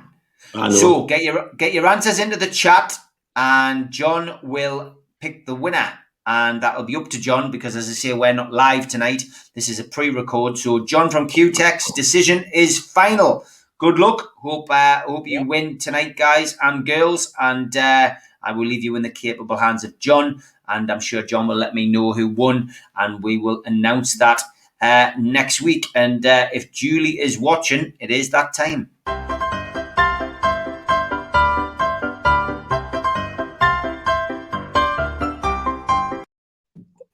Troll of the week, a very simple one this week because my old mate Martin from Loaded Football, which saw its last episode this week, Loaded Mount is continuing, sent me this.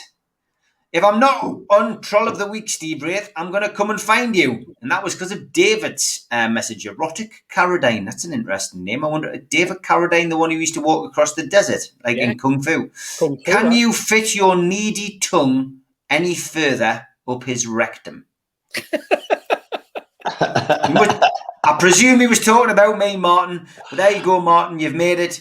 You're not Troll of the Week, but your friend David Carradine, Erotic Carradine, is Troll of the Week. There you go, Julie.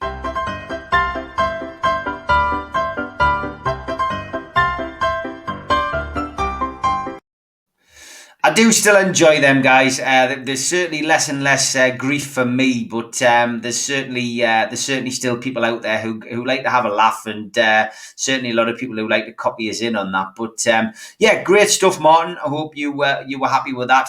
Okay, we've got about 20 minutes left. I've got to say, go on, Keith, go for it. There's somebody who's come on there. I've been getting battered with messages from the club and from different people on Twitter, but there's an article going out tonight from where NUFC 360 said Newcastle United invites the Premier League to hold the arbitration open and public. Listen to this thing. There's a guy called Nick Loff. He said, as a lawyer, I can assure you I don't allow the party I represent to make any statement like what Newcastle United did unless I know I've got a slam dunk. I've never been more optimistic for this takeover. #cans. And that's from a lawyer. So it's not us four talking because we get criticised for saying what we do know. What we do is report what other people are saying. There's a lawyer there saying you would never give permission to his client to put such a statement out with Mike Ashley. What Mike Ashley's done, which he summarises Steve Wraith, Steve Hastie's and Mitch's comments, is he said, we've got the winning hand.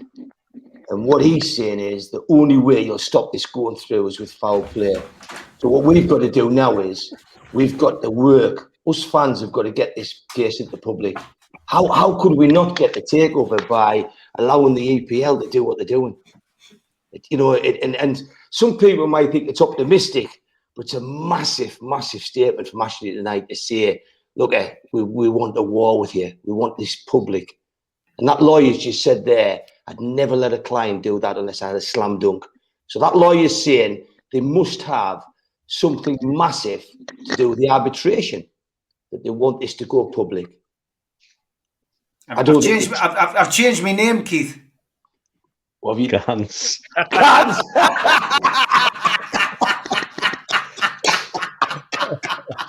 Hey, I tell you what, we'll get some stick, but who cares? I tell you what, the timer, you come on this show tonight, and it's the third time we've done a pre-record, and I'm sorry.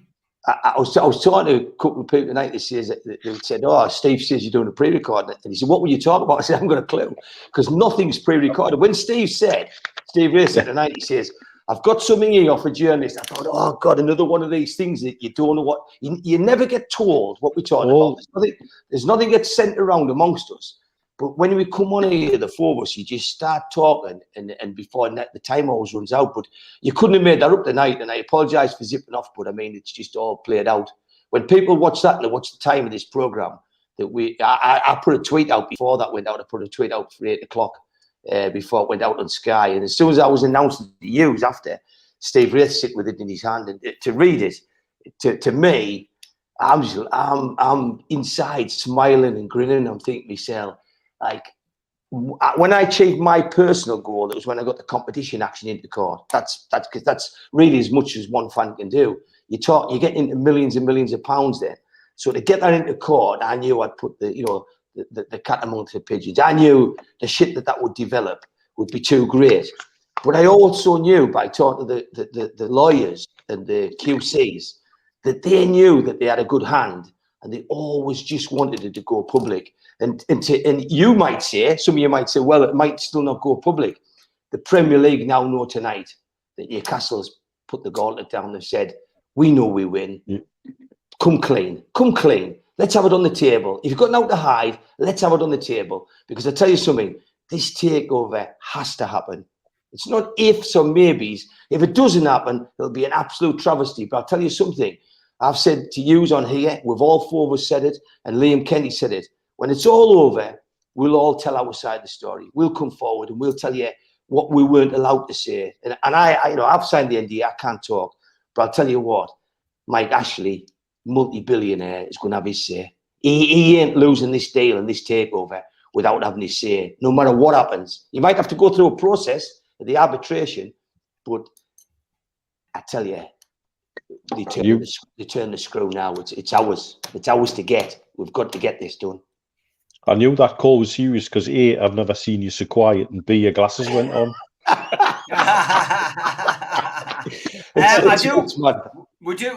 got to owe an apology. We missed a lookalike here, and this was from David Billy Gibson, and I thought this was pretty good. Sorry in advance, he said. That's me as a computer game or something. So Billy, thank you for sending us that, mate. It is pretty accurate.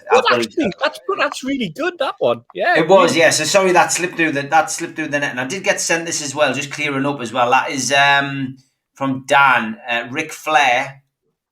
And Keith Patterson, yeah. So yeah, I can see the resemblance there as well. So Ric Flair with hair and Ric Flair without hair, and Ric Flair with knee hair. It's weird. It's weird, isn't it? It's weird. Right, okay. Last chance to get your bids in for that, please. Please bid at Steve Wraith on Twitter.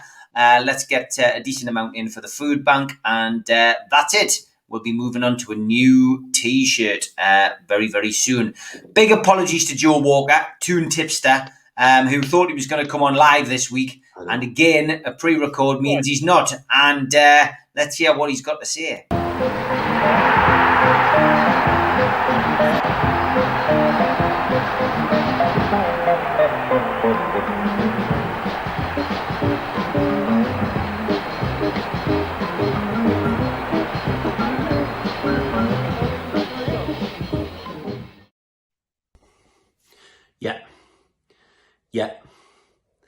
Yeah. Okay, Ben. That's absolutely brilliant. Thank you, Ben.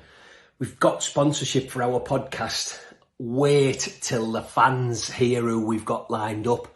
It's the biggest sponsorship deal I've ever seen on a podcast. Beats all these skipsandbins.coms. Anyway, I'll have to go. Bye.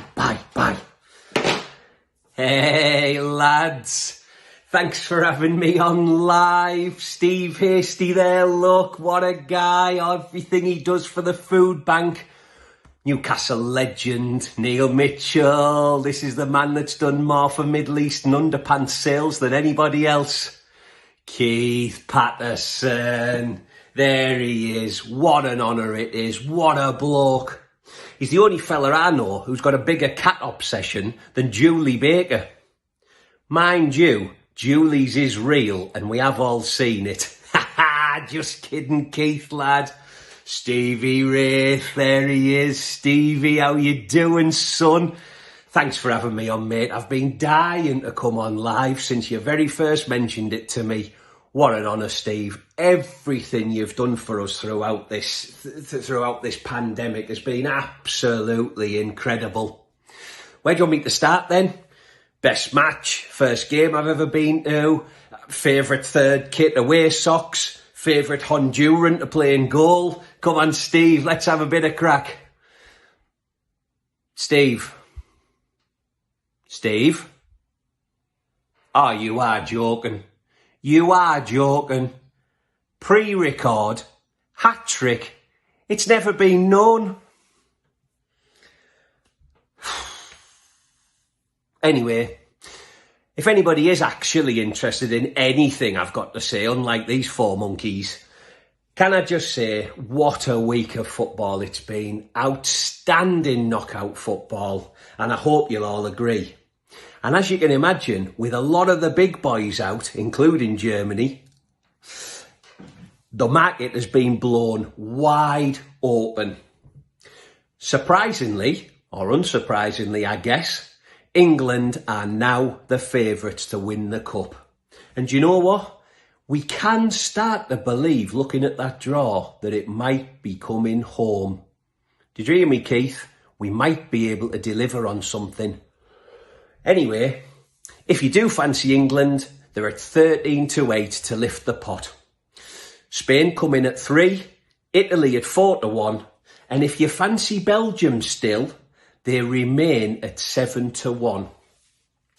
The rest of the teams are barred at 10, and if you fancy Fabian Schär to go all the way and lift the pot, Switzerland are 33-1. Ronaldo, funnily enough, even though he's at home now, probably getting a move somewhere else that he hasn't been to before, he remains top goal scorer because he's on 5. If you don't fancy Ronaldo to stay there, Patrick Schick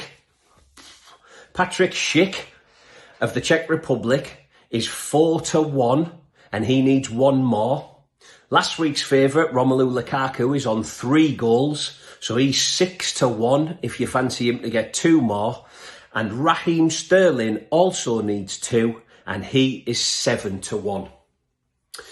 On Saturday, England are the 2-5 favourites to reach the semi-finals after 90 minutes.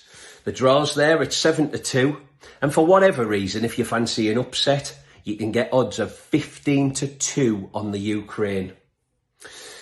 If you fancy a goal scorer bet on Saturday evening, Harry Kane is just over odds on to score, followed by Raheem Sterling, who, to be honest, I think that's where my money would go. The lad's in form, let's face it. He's 7-4. And actually, I noticed Harry Maguire causing a little bit of chaos in the opposition penalty area last week. If you fancy him to rise like a salmon and bag one for us in the 90 minutes, he's in an impressive 9-1. And I think I'll give that a shout for the food bank, Mr. Hasty. Why not? Anyway, have a great weekend, everybody. I think I'll go make a brew in a decent mug. I tried one in this thing. Got it from a bloke who just spends all day polishing his tip called Q-Tech or something. If you do fancy a proper mug, look out on other podcasts. You won't believe the sponsorship deal that's been agreed.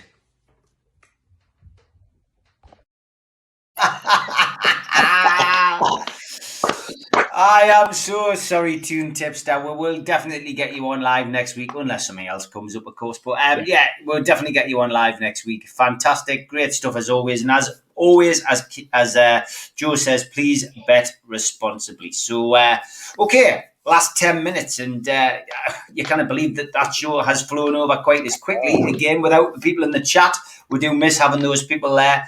But let's come to you first, Mitch, on the game at the weekend. We've got a big quarter final. Ukraine. It's it's out of the frying pan really, and into a game we should be winning. Should be, but it's the age-old adage, isn't it? Football's not played on paper; it's played on grass. Yeah. We've got to turn up again, and we've got to be able to move up that gear again. I'm sure Ukraine will be up for it. And shout out to me mate Steve Bennett, who's finally got back to UAE from Saudi, because he has a family dilemma with this one, because his missus is from Ukraine.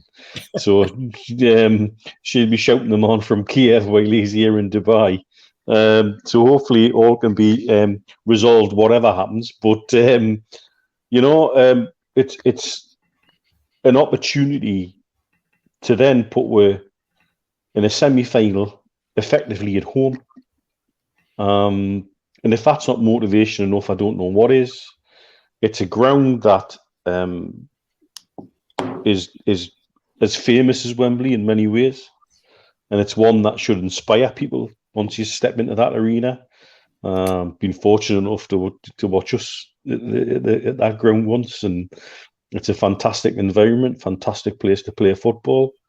Again, the message has got to be to that relatively young squad. Just go and play and enjoy. Express yourselves, to use an overused phrase. Do what you do best. Just go and play. And you can see the influence of the older heads. And you can see now why he wanted, Henderson and Maguire around. You can see why he wanted them in and around the squad. That anchorage of leadership, and no reduced level of passion either. You see Henderson celebrating on the touchline, when he was ready to come on as a sub. You can see that's what he wants around that squad. And if that's the foundation on which those younger players will take a bit of confidence to say, right, let's play. We've got Sterling in top form. Kane's finally got a goal. There's a monkey off his back. Will that bring him out of his shell a little bit? You'd hope so. And in all honesty, have Ukraine showed anything through the competition that we should be frightened of, bearing in mind who we've already played? And not really. So it's a golden opportunity. It really is. Yeah, massive opportunity. Steve, you confident against the Ukraine? I am, especially after watching the game that they had in midweek against Sweden, where, quite frankly, that was probably the worst game I'd seen in terms of football. There was nothing in that game that from either team that looked as though they had anything about them, which was disappointing. I mean, the way that maybe I'm being a little bit biased, maybe I'm being a little bit overcritical, especially after what we'd witnessed on Monday and then what we'd witnessed on Tuesday evening with England and the euphoria of the result. But they look like a team that are well drilled, well organised, but I think they've played beyond themselves, to be perfectly honest. That's what I'm looking at from the Ukraine point of view. If I'm looking at and assessing their team, I think Shevchenko, he's standing there. He's got a squad of really hard-working footballers who are coming on. But I mean, dear me, that was the most stop-start game that I think I've ever witnessed. And when it went to extra time, and then when it looked like it was going to penalties, I was losing the will to live. I don't think I've ever been so excited for a goal going in with what must have been 30 seconds to go. What I'd witnessed for the previous 119 minutes was purgatory, to be perfectly honest. That, like I say, they're a hard-working team. Let's see what we can do. I think I've said it right at the start of the show that we are playing well within ourselves. We've barely got out of 1.5 gears. There's plenty more gears for us to go up through. The they're an Eastern European team. They play an Eastern European way, and I'm not discrediting them in any way, shape, or form, but they reminded me very much of what we'd seen way back in European competition when we'd watched the likes of the, Czechoslovakia, or watched East Germany and Romania and teams like that, and Bulgaria. You know, they reach a certain level and then they tail off. Russia, exactly the same. In fact, Russia probably more disappointed than any of the teams that have been in the championship so far. And I think that England have the most brilliant opportunity, and I think we'll take that opportunity, as Neil says, playing in a great stadium, playing in front of what will be possibly a hostile crowd, but I don't think that'll bother us. The fans are well away from the pitch anyway, where we are in the Stadio Olimpico. And semi-final and then potentially a final, both at home. That's what we're playing for. It's very rare that we've had this opportunity to say that in a long time, and certainly not in the Euros. I mean, this is. I think this is the furthest we've ever got a quarter final. I don't think we've ever won a game in anything other than a qualifying round ever. So that in itself tells you that we've got something to go for. And my money's on Sterling, I think, but Kane. I'm looking at him and I'm thinking, as Mitch says, the monkey's not just on his back, but I think we'll see a totally different Harry Kane. I think we've got players that have been trying desperately to play him in with an anxiety. Now we're going to have Harry Kane being played in when Harry Kane where he wants the ball to be. It's going to be interesting what he does on the back three, back five, whether he goes for a four, what he does with his midfield. There are very few players, I must say, in that on the performance of the other night that you would think their places would be in jeopardy. Even when you look at the bench, that's going to be the difficulty. But what we've got is we've got a squad of players who, no matter who plays, there's nobody going to take the huff if they're dropped. That's what I'm looking at this squad about. I'm thinking there's a togetherness, and if Saka's not playing and he brings Foden back in or he brings Mount back in, I don't think it'll bother Saka. I don't think it'll bother Mount if he ends up back on the bench, etc., because that's what he's managed to build, this sort of team camaraderie, this togetherness.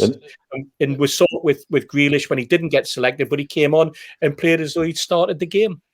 And when he was getting pelters for including the not selected players in the teams in the pre-tournament friendlies, that's what he was doing. He was keeping the group together. That's right. He wasn't singling people out. He was getting people used to being around it and keeping everybody involved and invested in the whole thing. Yeah. And that now is paying off. Yes, and he's got us invested in it. You know, we are invested in this game now. That's important. We are invested on Saturday. Hopefully we're invested on Wednesday night and hopefully invested in the following Sunday. But we'll know by next week, hopefully when we're back on, we'll be talking about the final because we'll have missed the semis. Yeah, you're right, Keith. I mean, it's a huge game coming up on Saturday. Ukraine. Is it a game we can win? It's a massive game. Yes, I think we'll win it. I think we've got to. If we continue, if you saw the atmosphere of the players when they won and saw the euphoria of getting through that last game against Germany, we've got to start where we finished because we started so flat against Germany. And if we'd come home after that first half performance, there would have been a lot of resentment to Southgate and to the players. And I think they've got to do themselves justice. So I think we've got to start where we finished. I think that the key players will be Sterling and Kane, even though they've taken a lot of stick. I just think that I think Sterling has got it. I think Grealish does do things that others don't do. He seems to have that X factor at times when the people maybe don't expect it. I wouldn't be rushing the Mounts and them back in. I would come from where we finished. I think that we'll win the game. I think we'll win it 3-1. I think Sterling Kane will score. If we do get through, I don't think the Czechs, if they get past Denmark, will be as easy next time round. But for me, tonight, Friday night, and you've got your 24 hours off England playing, I would just say to you, when you hear the words, it's coming home, it means the takeover as well. Fantastic. New Food Bank t-shirt is this one, just to commemorate. Obviously, Supermax still the only England number 9 to score 5 goals in one game. NUFC Matters legend with Super Mac walking off the pitch after that amazing day. So that is going to be the new Food Bank t-shirt that will go up on Friday night. Get your bids in. All proceeds, of course, go to the Food Bank. Lads, what a great 2 hours that was. Unbelievable. So let's see where the next 7 days takes us, and have a good week, and enjoy the England game on Saturday, boys. And you, Steve. And you, mate. Take care, lads. All the best, Cheers, everyone. Come on the takeover.